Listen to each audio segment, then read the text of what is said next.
জোড়া উইকেট শিকারে শীর্ষে মুস্তাফিজ, তবুও পাচ্ছে না পার্পল ক্যাপ। আসুন জেনে নেই বিস্তারিত।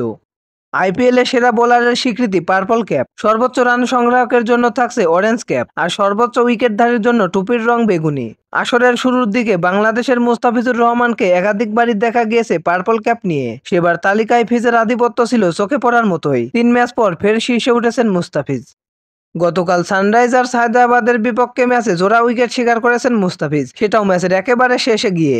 19তম ওভারে শাহবাজ আহমেদ এবং জয়দেব উদানকাটের উইকেট নিয়ে আবার শীর্ষ উইকেট সংগ্রাহকের তালিকায় শীর্ষে উঠেছেন আইপিএলে বাংলাদেশের একমাত্র প্রতিনিধি। 8 ম্যাচ শেষে তার ঝুলিতে এখন 14টি উইকেট।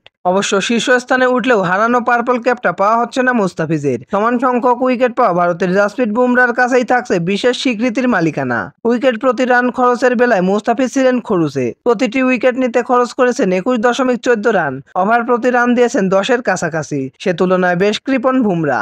ভারতের এই বোলার 17.07 গড়ে নিয়েছেন 14টি উইকেট, আর ওভার প্রতি খরচ করেছেন 6.63 রান। 14 উইকেট পেয়েছেন আরও একজন, তিনি পাঞ্জাব কিংসের হার্ষাল প্যাটেল। তবে রান দেওয়ার বেলায় ফিজকেও ছাড়িয়ে গিয়েছেন তিনি। 23.38 গড়ে উইকেট পেয়েছেন তিনি। ওভার প্রতি দিয়েছেন 10.18। এদিকে মুস্তাফিজের পর চেন্নাই শিবিরে আরও একজন নিজেকে উঠিয়ে এনেছেন পার্পল ক্যাপের দৌড়ে। মাত্র 6 ম্যাচে 13 উইকেট পাওয়া মাথিসা পাতিরানা এই মুহূর্তে বোলারদের তালিকায় আছেন 2-এ। ইনজুরির কারণে আসরের শুরুর 3 ম্যাচ মিস করলেও নিজের যাচ্ছে নাতে সময় নেননি এই লঙ্কান পেসার। এখন পর্যন্ত 13 গড় আর 7.68 ইকোনমিতে বল করেছেন পাথিরানা, আর তাতেই পেয়েছেন 13টি উইকেট। নিজের ক্ষুরধার পারফরমেন্স বজায় রাখলে খুব দ্রুতই হয়তো পার্পল ক্যাপ চলে যাবে চেন্নাইয়ের ডেরায়। তো দর্শক বন্ধুরা, খেলাধুলার সকল আপডেট সবার আগে পেতে চ্যানেলটি সাবস্ক্রাইব করে পাশে থাকুন। ধন্যবাদ।